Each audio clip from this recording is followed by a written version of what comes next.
These pearls of wisdom are brought to you by Carl Johnson and members of the Oyster Bay Church of Christ, located at 1044 Shadeville Road, which is 4 miles east of Crawfordville, Florida. Bucking the Trend. World Magazine once featured a cover story entitled Next Gen Worship. The story told of varied ways churches and pastors were trying to attract contemporary people by fitting in with them. While this is a typical marketing technique, the church isn't selling anything, but in fact is trying to give the world the salvation of Jesus Christ. Acting and looking like the world at large has always been a problem for God's people. In the book of Samuel, the Israelites rejected God as their king because they wanted a human king, one they could see, just like the nations around them.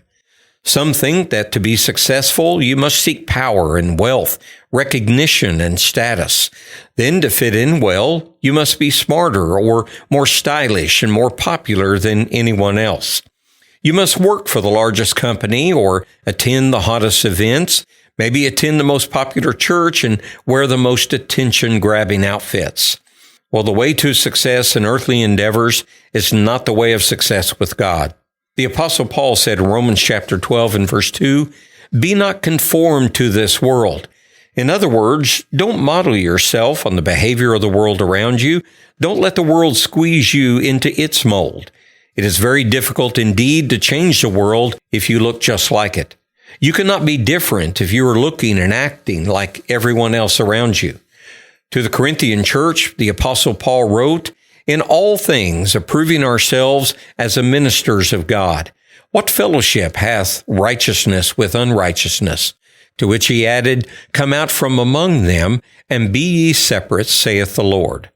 So if we are not to conform to the world, but be transformed by the renewing of our minds, what does this mean? The expression means to undergo a complete change that will show in our character and our conduct. We must renew our minds and put on the mind of Christ.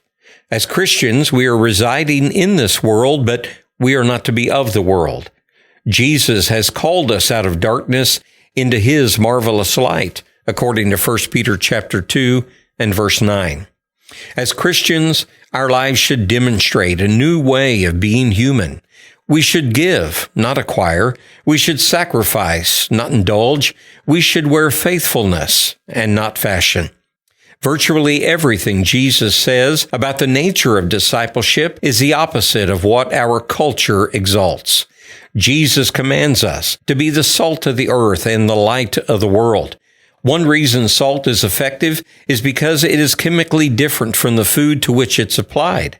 One reason that light illuminates is because it is the opposite of the darkness that it contrasts. We forfeit our savoring power as salt and our illuminating power as light when we give up our distinctiveness as children of God. We pray that God may give us the wisdom and courage to identify and to turn from destructive trends that are before us every day. May we continue to make a difference in this present world by being different from it. If you enjoyed today's Pearls of Wisdom and would like to hear more, just go to our website, oysterbaychurchofchrist.org, or visit us in person at 1044 Shadeville Road. Our worship services are at 10 a.m. Sunday morning and 1:30 p.m. Sunday afternoon.